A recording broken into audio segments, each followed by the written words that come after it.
Good evening.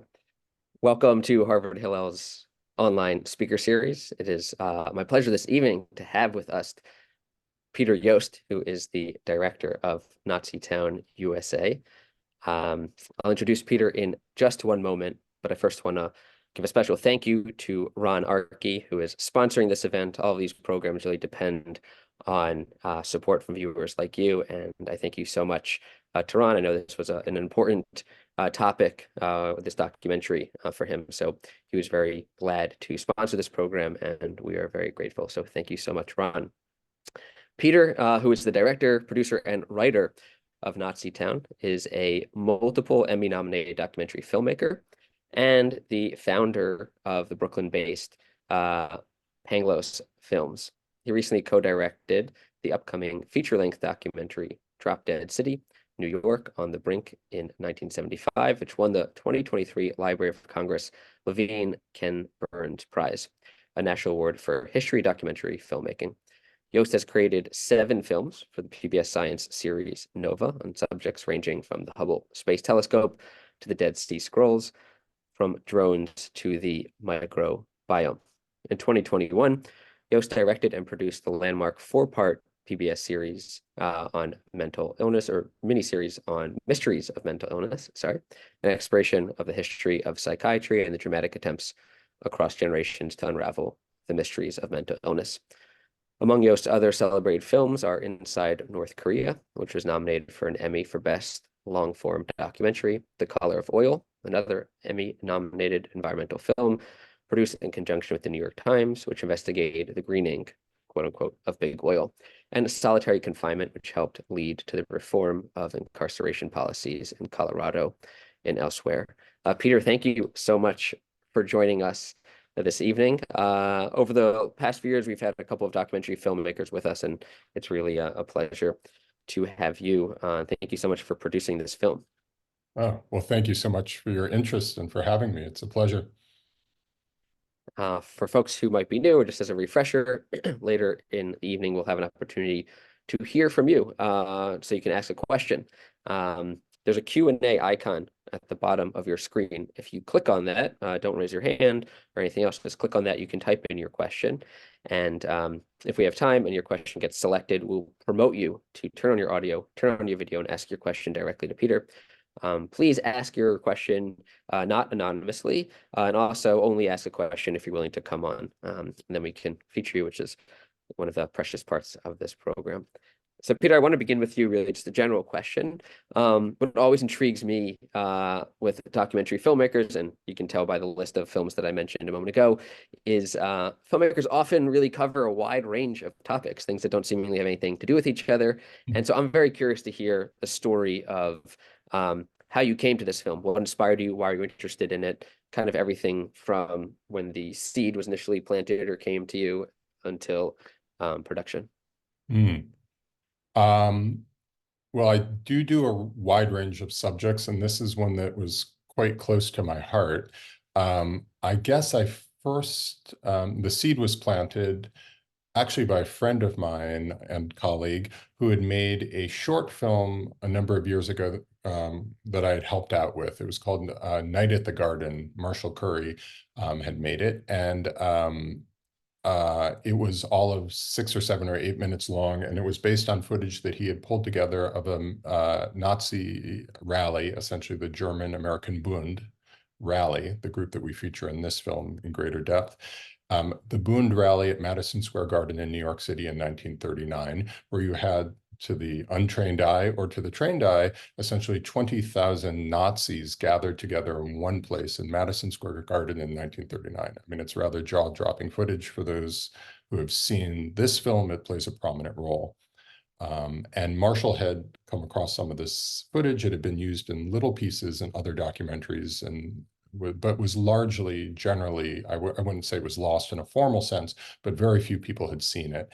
And when he made that film and kind of dropped it out in the midst of Trump's first you know, when Trump was in power, it sort of went viral. People were really taken by it because there was a lot of discussion at the time, of course, about the rise of right-wingism in America and Charlottesville and this sort of thing. And so that raised a lot of questions generally when people saw it. And certainly I was a bit on the inside of that process. And I kept saying to Marshall, I'm like, well, this is remarkable footage, but if you can get 20,000 of these guys inside this place, what the heck is going on more broadly in America in the time, in the 20s and 30s, that allowed that to happen? And so, like other projects I've done, it was sort of born out of a curiosity, frankly, and sort of following that thread. And so that was the origin the first time I came across this, and I was just curious about who is this group and how could they have gotten those numbers together.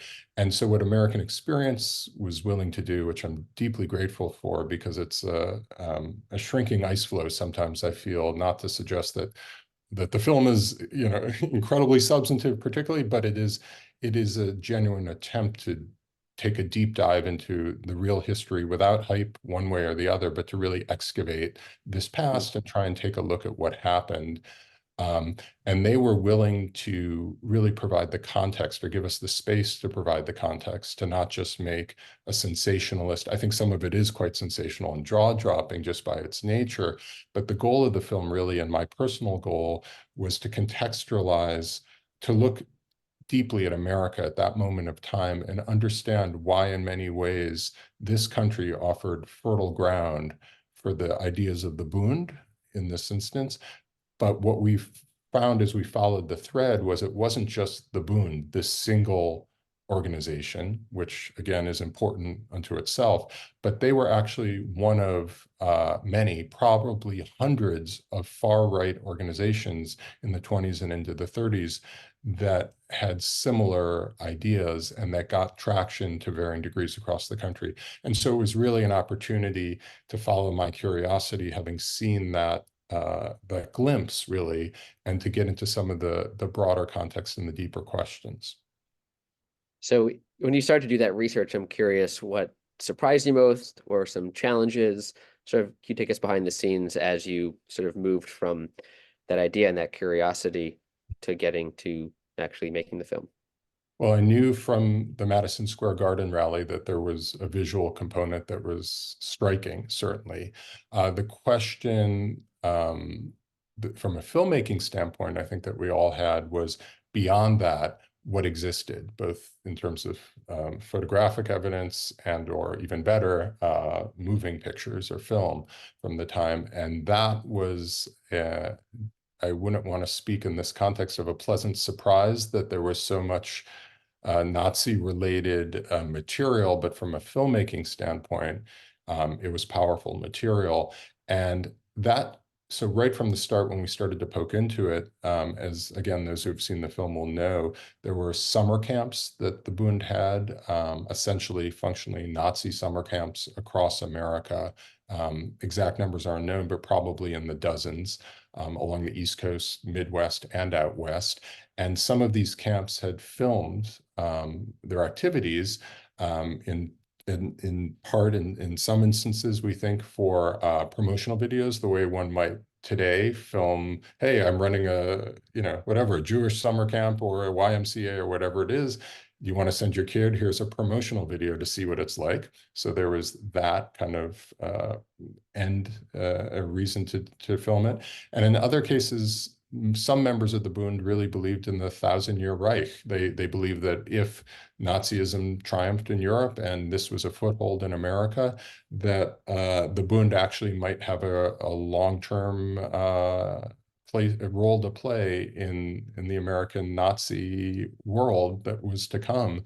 And this was documentation that they could have for the world to show how they had contributed and to kind of memorialize this. So from the camps, there was footage there, and that footage, by the way, in many instances, when the Bund, not to give away the punchline, but when they were eventually closed down, went out of business, essentially with more or less with the advent of World War II, when their leader was kicked out of the country, ultimately, et cetera.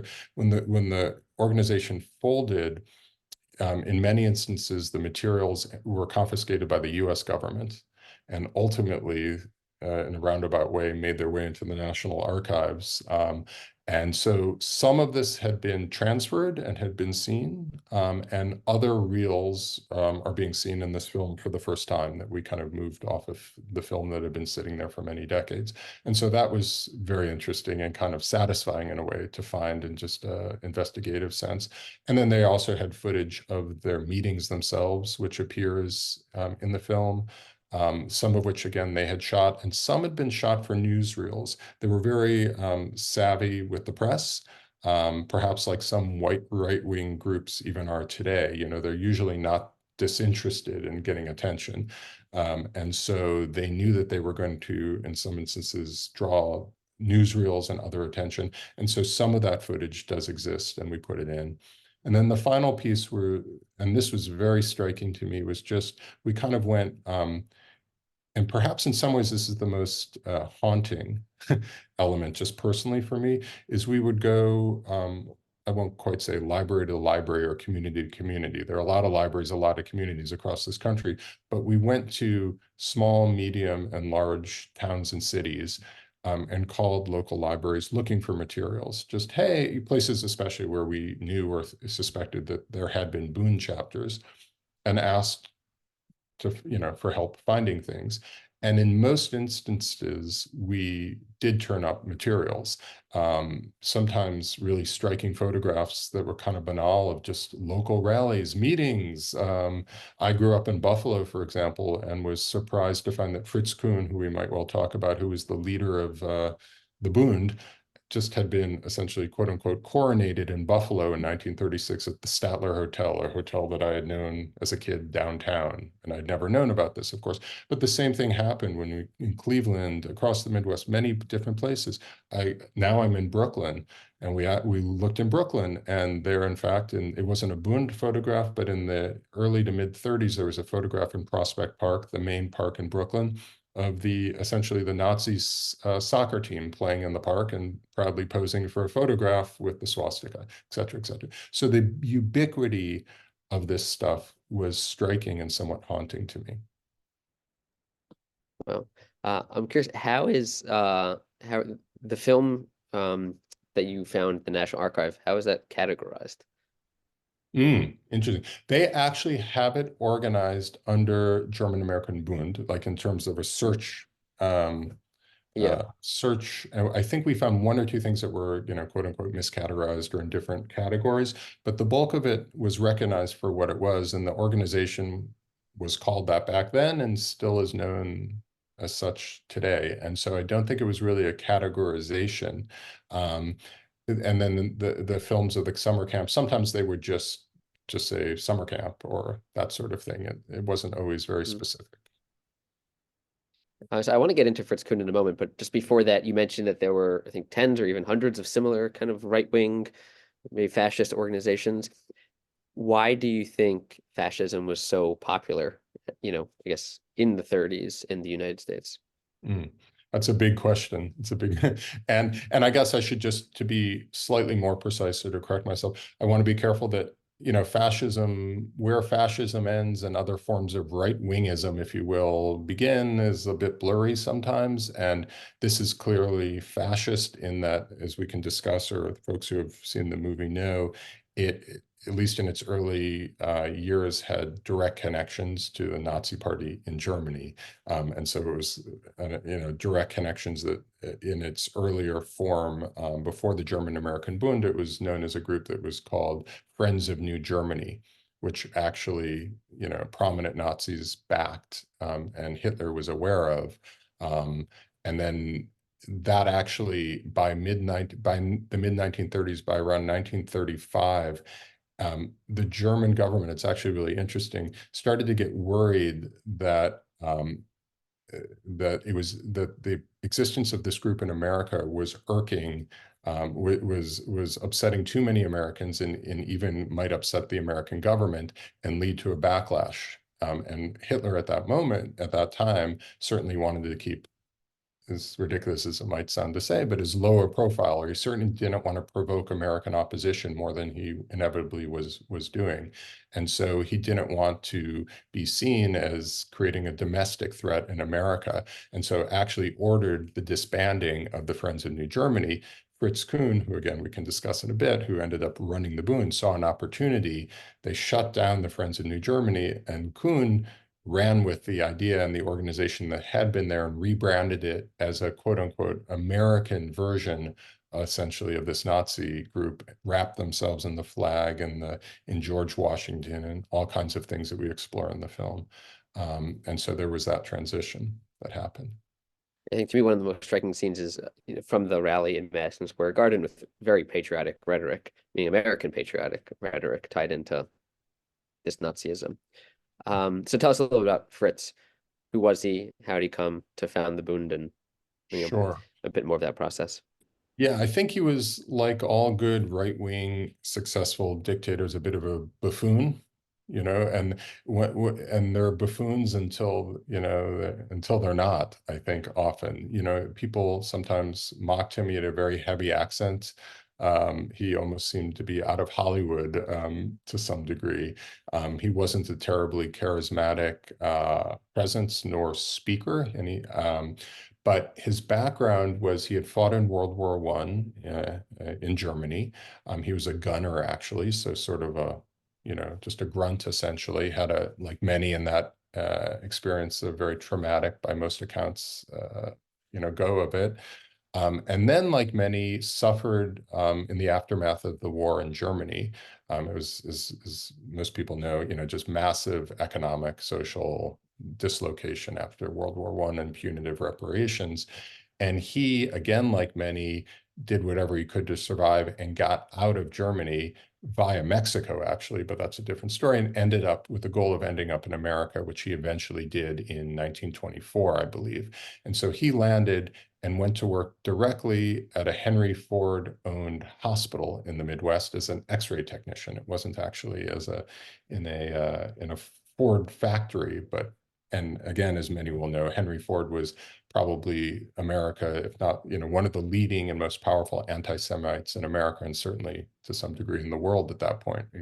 Incredibly powerful, in what And no Jews were allowed to work there, if I no Jews, recall from correct, the film. correct, correct, yes. And so Kuhn got a job there and kind of bummed around and did different things. And then he ultimately found himself in New York. And again, first he became the Midwest director of the group that we were just discussing, the Friends of New Germany, that had the connection to Germany itself. And by the time that shut down, he, in 1935, he had kind of networked and saw the opportunity to take over and reconstitute the group again as an all-American organization, and ran it out of New York City, where it was headquartered in the Yorkville center of New York, so on the Upper East Side. I'm actually curious, you mentioned sort of in the Upper East Side, that was already a pretty heavily Jewish neighborhood also, is that right? I think so, yeah. And I don't have statistics on it, but the specific neighborhood was Yorkville, which was also very, very German. You could go for blocks, and there were beer gardens, there were, German newsstands where everything was in German, and you could walk in the streets and just hear German spoken, many, many shops for Wurst, et cetera, et cetera. So I actually don't know the exact it was already in part a Jewish neighborhood, of course, but it also had this German core. And the German immigrant group, as many will know, was really, for much of American history, the largest group of immigrants to America. So they were a sizable presence. So tell us a little about sort of the evolution of the Bund. I'm curious, at its peak, how many members are we talking about? You mentioned the summer camps, and also the title of the film. Where does that come from? Nazi Town. Hmm. So at its peak, numbers are a bit hard to come by, um, and they don't necessarily represent the reach or what their actual punch was. And they're hard to come by and in part because they destroyed records at the end, the Bund did, and also because this was on the heels of the Great Depression. Going back to your earlier question, which I'm not sure I fully answered, but what was the appeal of fascism or these right-wing groups? There's a longer answer to that, but on top of everything else, and we could go back maybe and talk about the deeper appeal in America that right-wingers can hold in history and even to today. But in this instance, on top of all these other factors, you had the Great Depression, of course, in 1929, cascading into the 30s, and the dislocation and fear and that created. And so that was a major factor. And people on the heels of the Great Depression didn't really have extra money kicking around to just like join a group. Like it might have been X amount of money a week, a month, or whatever, but you might have been in sympathy with the group, but not have formally joined. So they arguably had a lot more supporters than they did members, at least for a number of years. But the best guesses are probably that the formal membership was in the tens of thousands. Some estimates go up as high as 100,000, which many people would say that's too high. And some would say, it's in the low tens of thousands or maybe even single-digit thousands. But it's interesting because, again, there were 20,000 people at that single rally at Madison Square Garden in 1939.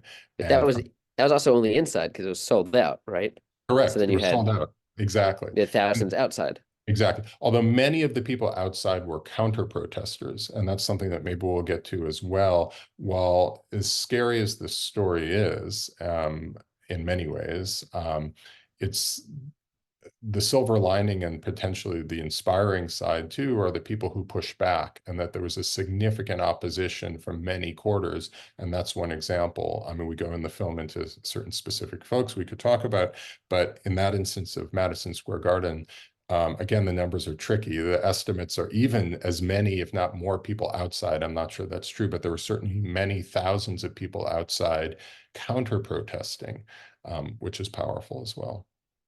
So can you tell us a little bit about that opposition and that resistance and what was effective, Sure. what was more effective? Sure. I mean, I think there was it came from a number of different quarters, the opposition. We talk about Rabbi Stephen Weiss, who's well known to history, who in the 30s led boycotts against Nazi products, against Germany, essentially, and that was a very public and in many ways successful project, and that drew a lot of attention and pushback against them. There's a woman who we highlight a few times in the movie because she's, I wouldn't say lost to history, but most people hadn't heard of her. I hadn't actually before making this film, and she's just remarkable. And her name is Dorothy Thompson, and she was a journalist who had the honor, essentially, of being the first an American journalist, the first foreign correspondent to be kicked out of Germany by Hitler upon his ascension to power in 1933. It was one of the first things he did, is just boot her out, because she had interviewed him in 1931 and had called him out, basically mocking him, but calling out the horror of his policies and all that he was saying from very, very early on. And she didn't stop. She did it in 1931. She did it in 1933 when she was kicked out. We actually have a clip of her on a ship being sent back to America where she's bad-mouthing the Nazi program, essentially. Then when she came back to America, she, to her credit, would not shut up. Year after year, she wrote hundreds of columns, gave hundreds of speeches. I think in 1938, I believe it was, she gave more than 500 speeches, like 1,000 columns plus or minus, and just was incessantly warning people both about what was happening in Europe, but equally the threat that this posed to America, and was often saying, do not be complacent. I mean, that was essentially her message. And then finally in 1939, she showed up at the Madison Square rally, got a ticket somehow with the express intent of heckling, which takes some guts with 20,000, Nazi guys in there. And I wasn't there, but everyone says that we have footage of it, but without the sound where we can hear it. But apparently she was yelling bunk, bunk, bunk, B-U-N-K over and over when these guys were trying to speak, and essentially disrupted their speech, was thrown out once, got back in, was thrown out again. And we do have a little bit of footage of her kind of being hauled off, but she was remarkable and somebody who just incessantly beat the drum. And then there are investigative journalists who highlight who went undercover into the Bund and actually had an expose that led to congressional inquiries. And then when the final thing is, we also look at a personal favorite of mine, essentially the Jewish boxers, who, in my opinion, never get enough credit for anything. But what's interesting is in Prohibition, it's a bit of a side point, but I think it's amusing. Prohibition ended in 1933 in America. The Jewish mob and with their enforcers, a number of these boxers in New Jersey and elsewhere, were fairly active in running liquor in certain instances. Boxers, about a huge number, I forget the exact number, but of the world's best boxers were in fact Jewish, and going all the way down the totem pole, there were just a lot of Jewish boxers, especially in New Jersey. Anyway, 1933, Prohibition ends. So you have the mob there with all their boxers also looking for something to do a little bit. And 33, Hitler rises to power. The Friends of New Germany are becoming more and more active in New Jersey and all over and holding rallies and meetings and whatever. And so there were a number of clandestine meetings between members of the Jewish mob, even members of the government in different places, and a number of documented instances where the boxers would basically act as enforcers to shut down these meetings.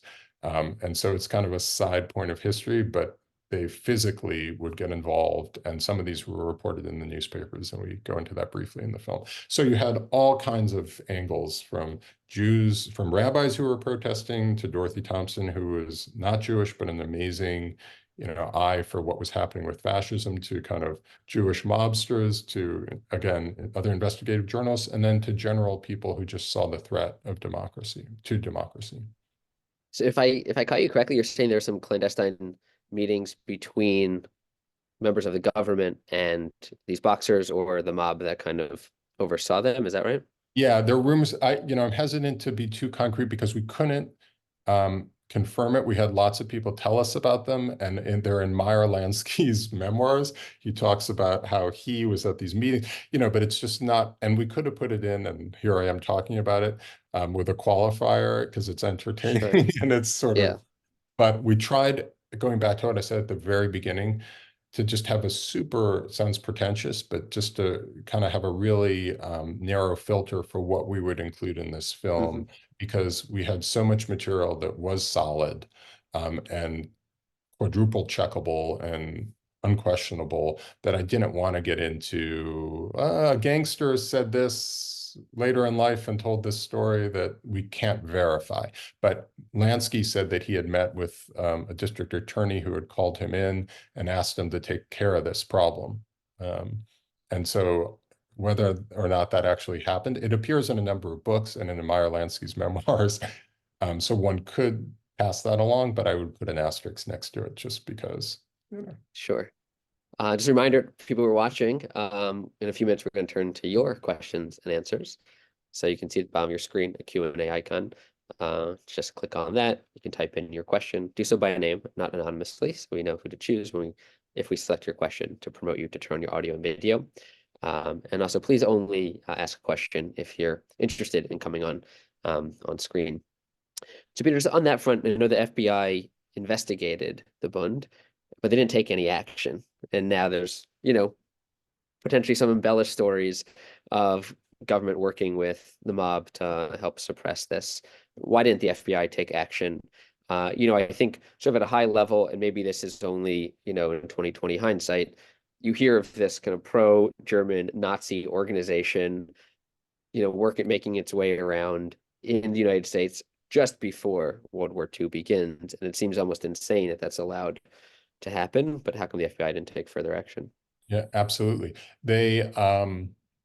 Roosevelt had actually called in Hoover, the head of the FBI, not just then, but essentially for much of the 20th century, but certainly the head of the FBI then, and asked him to investigate threats on the right. He did create a 1,000-page report, which we actually couldn't find, and nor could a number of our historians. It might be out there someplace, but it seems to have disappeared. And it didn't do much or have traction, or they didn't do anything with it. And the argument that many of our historians have put forth, which certainly makes sense to me, is whatever Hoover did or didn't feel about the right wing, and based on some of his biographical experience, growing up in the South, a member of a very, very conservative, even right-wing fraternity in college where they were doing some nasty stuff, where he arguably had personal leanings and experiences in those directions. But keeping that out of it, I'm no Hoover expert.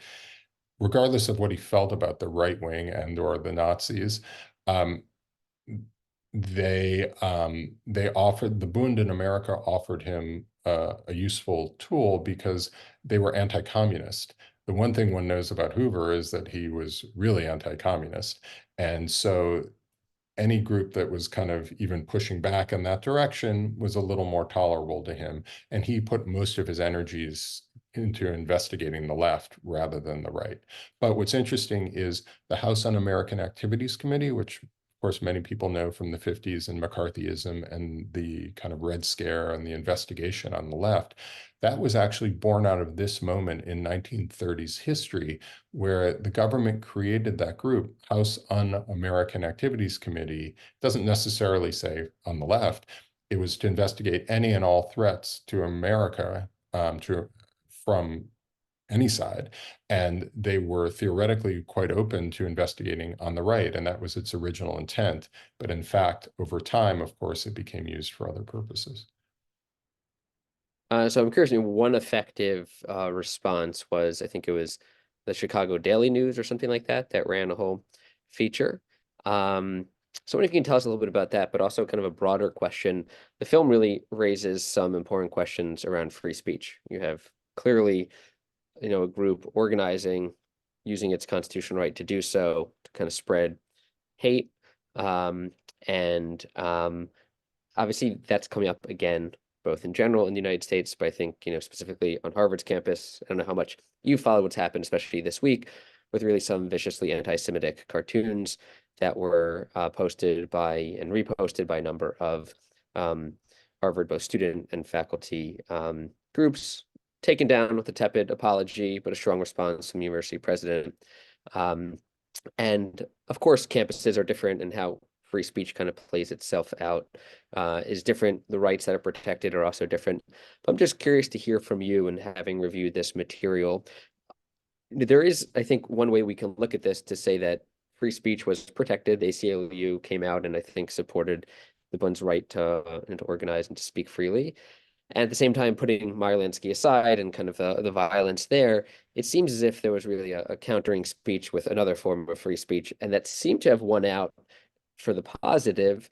But it's a little bit unclear to me if that was really just a quirk of history, or if that was kind of, a broader representation of how, combating bad speech with good speech can ultimately win. And so I'm curious to hear your take on the history of that and how you might think that should apply today. I mean, many of us obviously take as a fundamental tenet of the United States free speech. It's not obvious that that needs to be sacrosanct. I mean, if that leads to a horrible outcome, I think many of us might revisit that, but I'm curious what you think.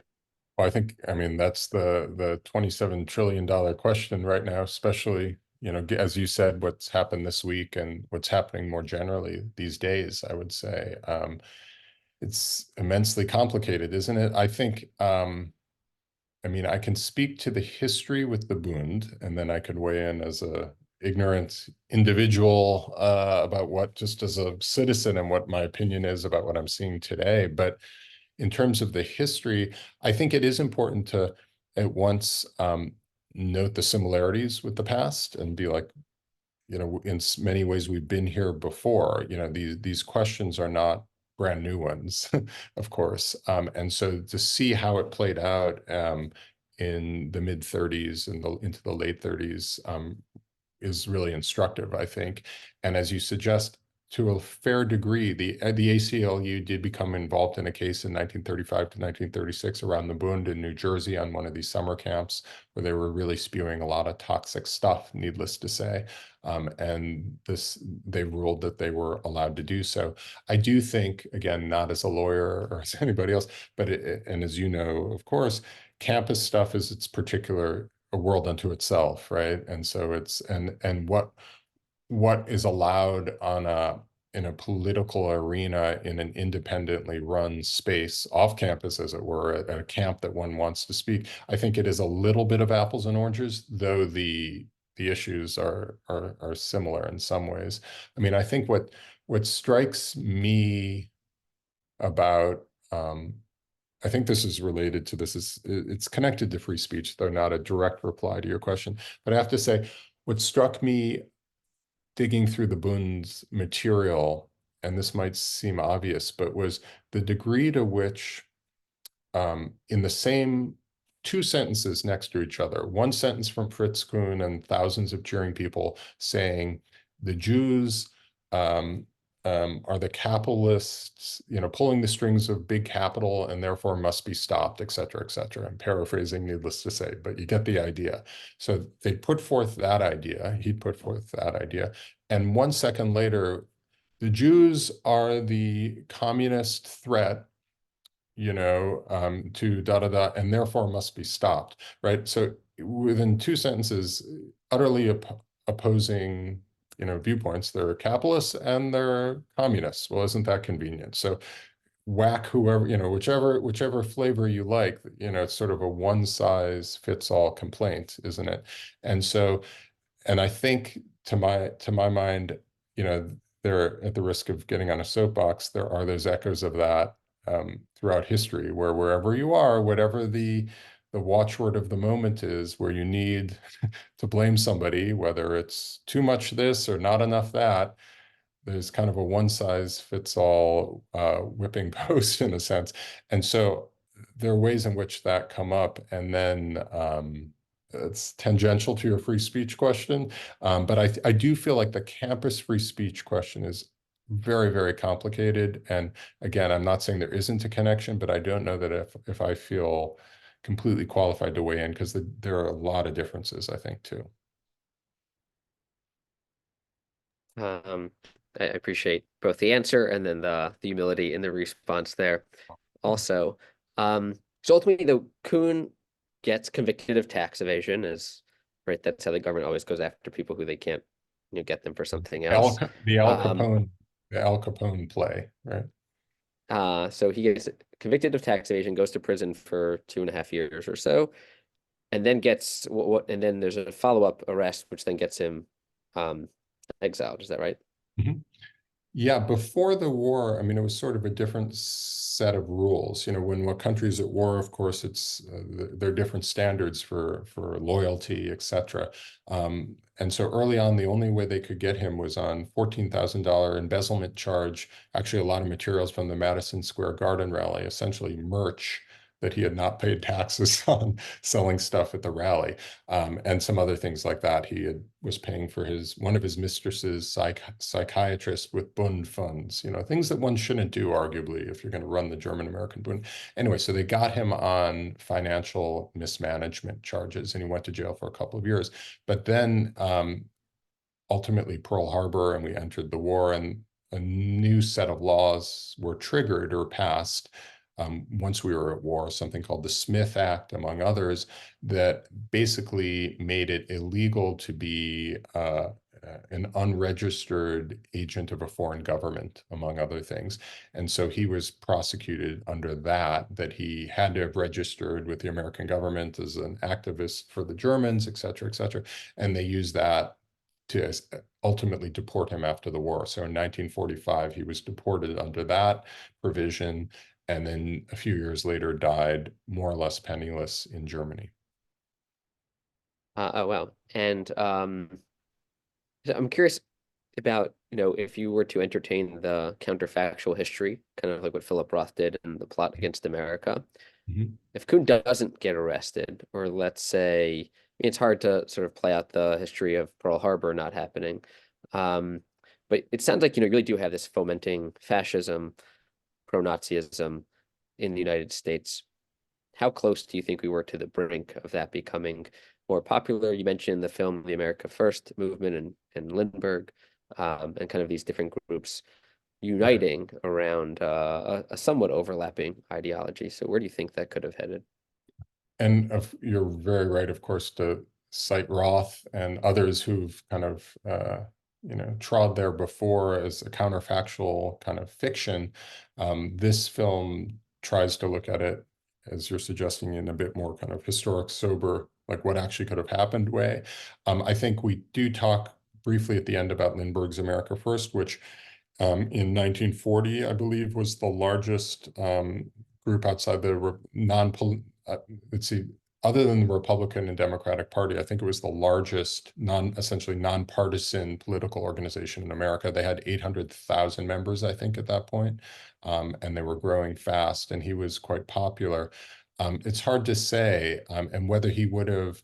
A lot of people saw, Lindbergh was good looking. He was charismatic. He did not have a heavy accent like a Fritz Kuhn or whatever. And so Roth, but other historians certainly too, speculate whether he could have and was in the process of gathering, again, not just Bund group, the group like the Bund, but those hundreds of right-wing groups and their supporters and people who had like minds. I read a statistic yesterday that I'm going to put an asterisk on because it is factually true. Somebody might be able to research this, but you're in the Princeton Daily newspaper in 1939 did a freshman poll. I mean, this is in the Princeton paper. Have you heard of this? About no? I Eh, have not. The freshman polls on and the Is it Crimson, though, are something that we always pay a lot of attention to. So Is I'm it? curious And to hear so where what I this is need to going. know, and maybe somebody watching will know, is if there was a hint of irony to this or not. And so I'm going live with it, as it were, without having done the full research. So I put an asterisk there. But they had to, the poll was who is the greatest living person this year in 1939. And the number one choice by far was Hitler. At 90, he got 93 votes, which is 4 times more than number two, who was Albert Einstein. Gandhi came in a far third, right? Now, what's going on if this is some kind of petulant, joking?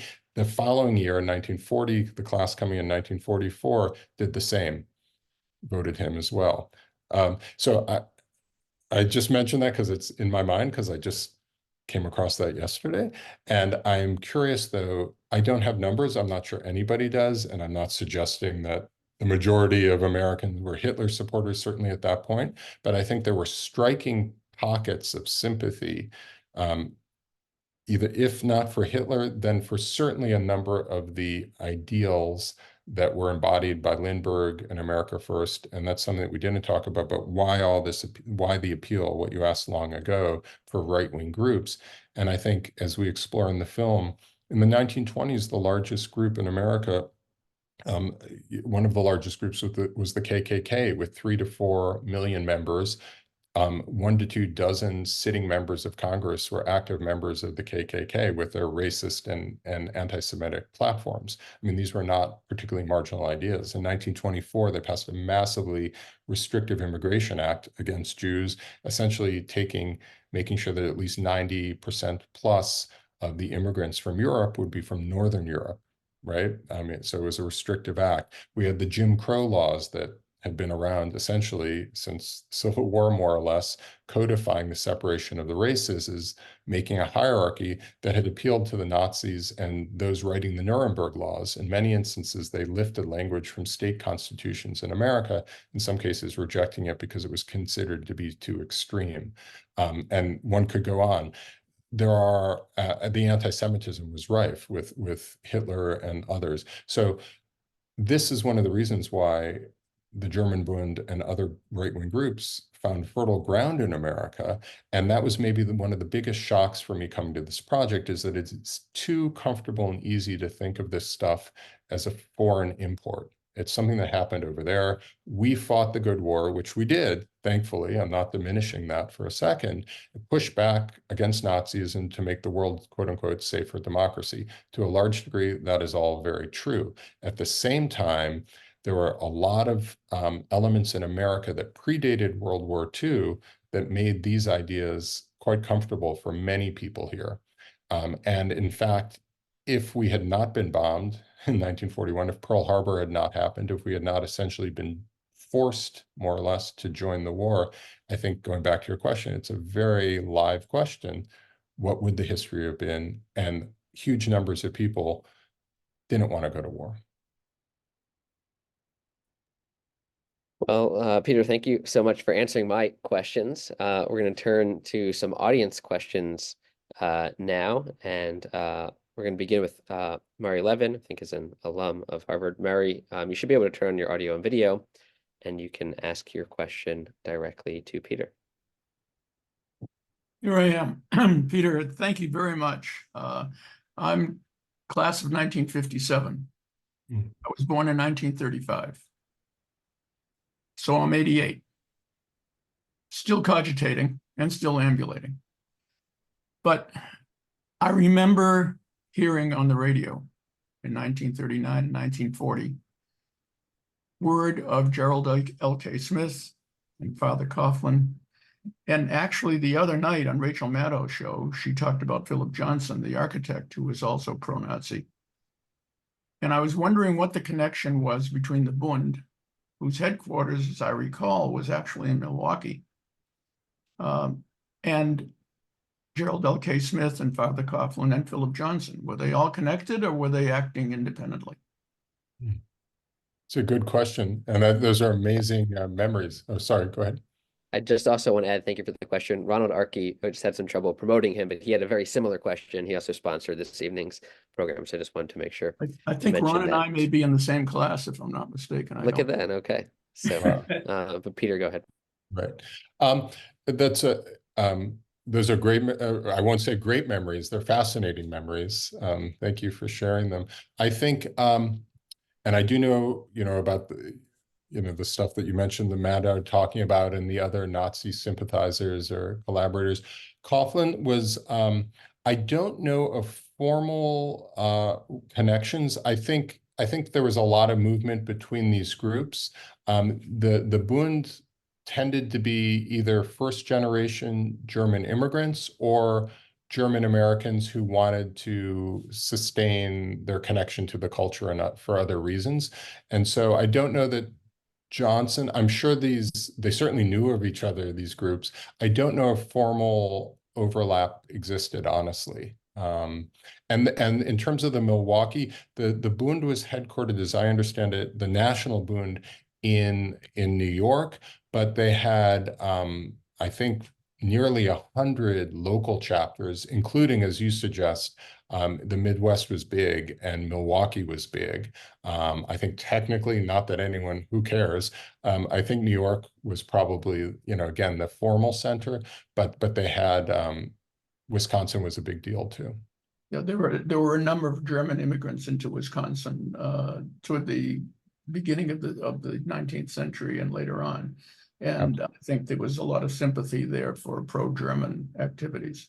Absolutely. And then with the Great Depression, of course, as you know, especially in the Midwest, where you had highly industrial working class populations, German, but others, you had, in some instances, up to 80+% unemployment rates in the midst of the Great Depression. And that, as one knows, that when people are unhappy and scared and hungry, they go to the extremes as well. So that fueled things also.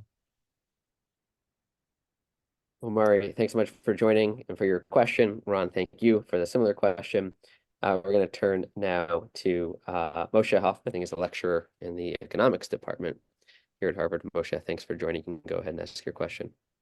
Hi. I was just wondering if you could talk for a minute about the differences between the movements in the U.S. and the movements in European countries and elsewhere. I'm sorry, the movements, did you say? Yeah.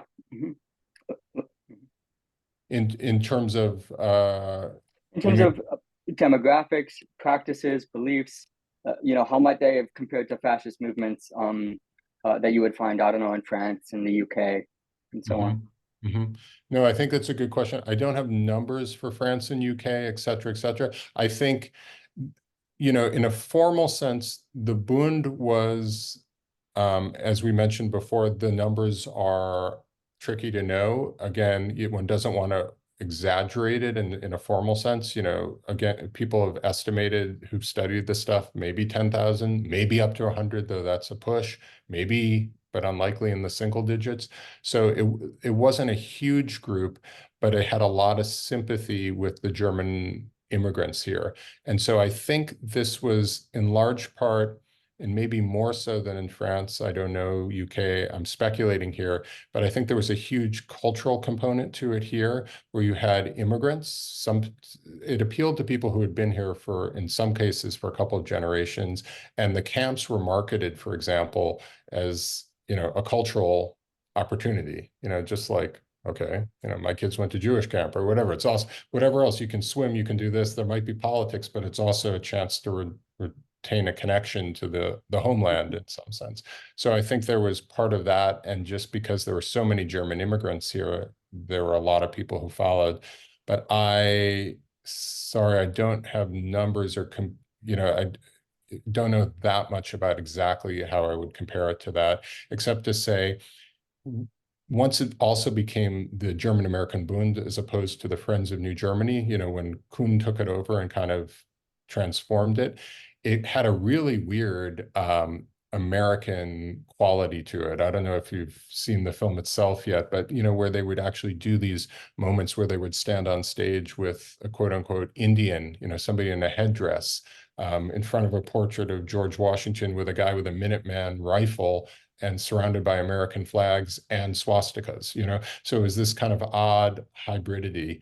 And so, in typical fashion, it probably did have elements that were typically American and odd at the same time as it did overlap with what was happening in Europe.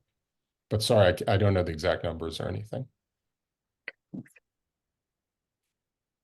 Moshe, thanks so much for joining. Just before we get to our final question for the evening, some folks have asked how they can watch the film. I think the free link from PBS's website is no longer working. I mean, I think they were showing it for about a month, but people want to watch it. It's available on Amazon. I think it's $2.99 or something to rent, so well worth it. And then, Peter, there was one question that came up about if someone wanted to host a screening for their synagogue, how would they go about doing that? That'd be wonderful. That's a good question. By the way, I don't get that $2.99, sadly. So just put that, it makes me sound mercenary, but it's PBS policy.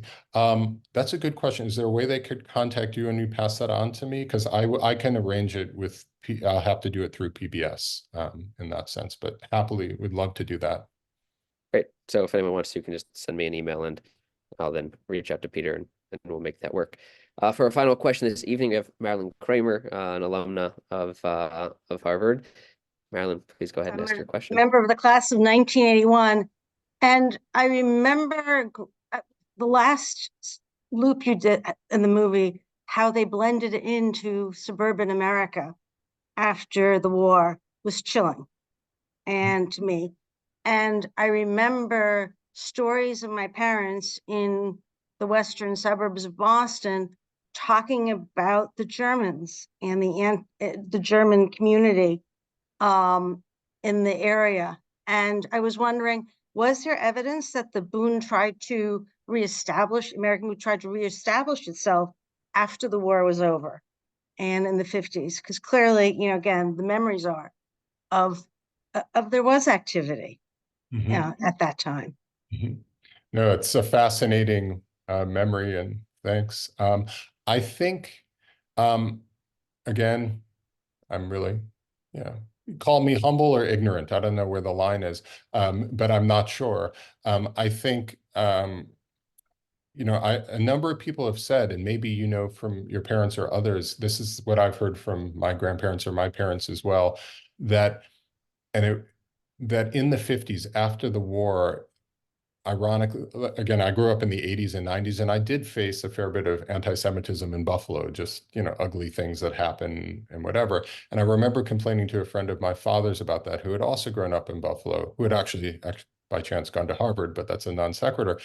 And he had said, oh no, in the 50s and 60s, it wasn't, it was kind of under wraps.